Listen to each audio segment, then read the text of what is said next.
일단 뭐 그런 방식으로 이제 하시면 됩니다. 두 번째. 일단 책 교재는 120페이지인데 여기서 조금 차이가 나는 내용이 나와요. 이건 놔두고 여기부터 지울게요.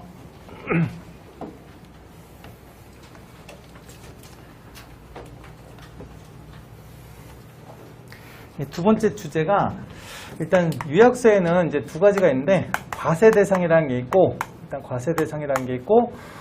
납세 의무자라는 게 있어요. 교재는 납세 의무자만 있어요. 근데 뭐 과세 대상을 미리 간단히만 보여드리고 할 테니까 과세 대상은 크게 세 개. 아까 했던 게인데 재화의 공급하고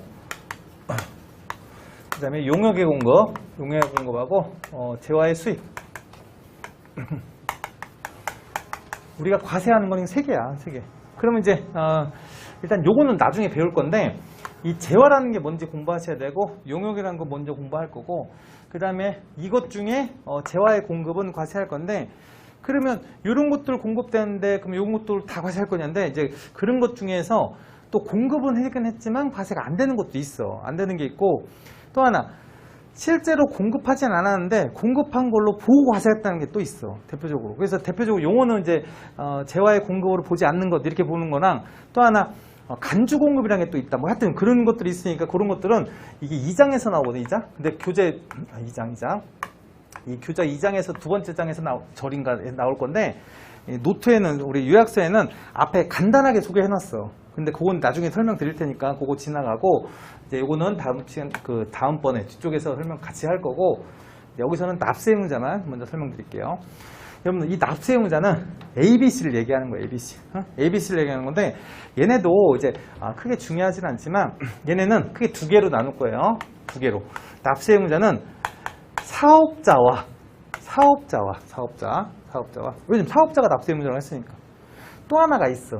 재화를 수입하는 자도 납세 의무자예요. 수입하는 자.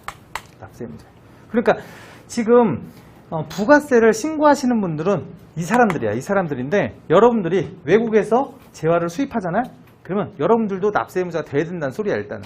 근데 이거 봐요. 얘네들은 사업자의 정의를 내려줄 건데 이 사업자인 경우는 이제 어떻게 보면 사업자 등록하고 사업을 하시는 분들이야. 근데 우리들도 이제 납세 의무자라고 해서 여기는 뭐라고 됐냐면 사업자 여부 관계없이 납세 의무자야. 그러니까 사업자가인 경우도 납세 의무자지만 사업자가 아닌 사람도 납세 의무자가 된대. 그러면 이거 어떻게 납부합니까?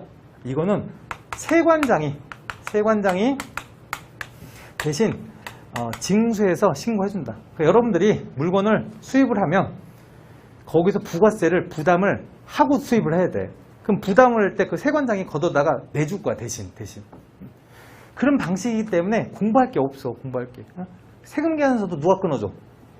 이 사람이 끊어줄 건데 여러분들이 개인이면 안 끊어줘요. 개인이면 안 끊어주고 법인이거나 이제 사업자이면 얘가 사업자한테 계산서를 끊어주는 형태야. 그래서 얘네들은 이 정도 이제 내용밖에 없어요. 그리고 이제 나중에 한번 이제 따로 배울 건데 그때 보시면 되고 우리는 이 사업자에 대한 내용을 공부할 거다. 분류는 여기다 할 거고 그럼 사업자가 되려면 크게 이제 거기 보면 세 가지 요건이 있다고 돼 있어요. 일단 요건. 그 책에 보시면 이제 오른쪽에 사업자 요건이라고 해서 써보고 할게요. 영리성이 있어야 되냐, 그 다음에 사업성이 있어야 되냐, 독립성이 있어야 되냐, 뭐 이런 개념인데 중요한 개념이 나와요. 사업자, 부가가치세법상 사업자는 영리성에서 뭐라고 되냐면 영리성, 여부, 관계없이, 상관없이 사업자로 보겠대. 부가세에서만 그래 이게. 왜냐면 영리성이라는 게 여러분들 일반적인 사업, 기업이라는 소리잖아요. 그러면 영리성이 없다라는 거는 보통 비영리법인이나 국가를 얘기하는 거거든요. 국가는 영리성이 없는 애들이야. 그 법인들인데 영리성이 없어도 국가도 납세 의무자라는 의미예요 이게. 왜? 간접세잖아, 간접세. 그 사람의 소득을 내는 세금이 아니잖아. 그러니까 국가가 벌어들인 소득은 법인세에서 비과세라고 해서 과세를 안 해요, 걔네들은. 소득은. 근데 부가가치세는 대신 징수해 준 거잖아. 대표적인 게 국가에서 징수하는 게 KTX 있잖아. KTX가 국가에서 운영하는 거예요. 그럼 거기다 여러분들 탈 때 부가세를 내고 탈 거냐? 거긴 내고 탈 거야. 그걸 만약에 국가가 운영하는 거니까 면세하거나 뭐 이런 식으로 과세를 안 하겠다고 하면 과세 안 하겠지만 부가세는 그거랑 상관없어. 대신 징수하는 거기 때문에 과세 대상이면 국가도 내셔야 돼. 신고하셔야 돼. 비영리법은 마찬가지예요. 그래서 영리성 여부 상관없이 우리가 과세하는 거고, 사업성이라는 거는 계속 반복적이어야 돼. 계속 반복적으로 우리가 공급을 해야 된다. 예를 들어서 개인으로서 내가 만약 친구한테 예를 들어서 컴퓨터 노트북을 하나 팔았어. 뭐 100만 원 주고 팔았으면 부가세 10%인 10만 원을 대신 징수해서 내가 신고할 거냐 이건데, 그렇진 않다는 거야. 계속 반복적으로 이제 거래하는 거에 대해서만 이제 과세하겠다는데, 대부분 그게 뭐냐면 사업자 등록을 하는 거야. 근데 뒤에 보면 나오겠지만 사업자 등록을 해야지만 과세할 거냐? 그것도 아니야. 사업자 등록 여부 상관없이 과세는 할 거예요. 예를 들어서 여러분들이 뭘 반복적으로 공급하고 있어. 근데 이 사람이 사업자 등록을 안 한 상태야.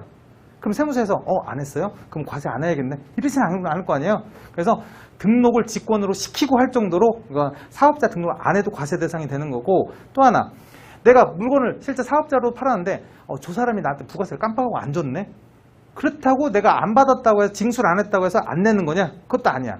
그래서 나중에 이제 뒤에서 이제 따로 볼 건데, 사업자 등록 여부에도 불구하고, 그 다음에 징수 여부에도 불구하고 납세 의무가 다 있는 거야.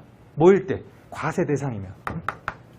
과세 대상. 뭔지 아시겠죠? 그래서 제가 얘기하는 이런 포인트들은 다 시험에 나오는 것들이라 이제 얘기하는 건데, 처음 들을 때는 이제 이런 두 번씩 들은 분들은 다 알아. 다 아는 내용이니까 나중에 뭐 반복적으로 하다 보면 하여튼 이런 것들을, 그러니까 제가 그런 표현 쓰는 것들 있잖아. 그 표현 쓰는 것들은 다 말 문제로 다 출제되는 것들이니까 책에 이제 어디 나오는지를 설명드릴 거예요. 그래서 그 책을 잘 해놓고 보시는데, 일단 그렇게 하고, 이 독립성이라는 거는 내가 어디에 고용되거나 종속돼 있는 상태에서는 과세 대상이 아니야. 대표적인 게 이제 회계사, 저 같은 경우인데, 저 같은 경우가 지금 내가 어디에 고용된 상태가 아니야. 제가 사업을 하면서 어차피 사업자 등록증이 있어서 이제 어차피 용역 제공을 하면 과세를 하겠지만, 내가 회사에 종속된 상태에서 똑같은 세무 서비스, 회계 서비스를 하게 되면 그 사람 개인으로서는 이제 독립성이 없기 때문에 과세 대상 그 용역에 대한 부분으로 과세를 안 하지만, 일단 독립성 있는 분들은 이제 사업자로서 이제 과세를 한다, 이렇게 보시면 돼요. 그러니까 결국은 이게 있으려면 이제 인적 독립성과 물적 독립성이라고 해서, 너 잘 물어보는 게, 너 사업장이 있냐 물어봐. 사업자 등록을 하긴 했는데 사업장이 있어서 실제 사업을 하고 있냐, 뭐 그런 것들이 이제 이걸 핵심인데, 그래서 요즘에는 뭐 전화가 많이 와, 우리 업체들. 그래서 실제로 사업하는 게 맞냐, 뭐 이런 것들. 그래서 왜냐면 사업자 없는 사람도 있거든, 사업장이. 그래서 하여튼 뭐 그런 것도 있겠지만, 일단 독립성을 갖춰야지만 이제 이렇게 우리 그 사업자를 본다. 그래서 요 세 가지 특징.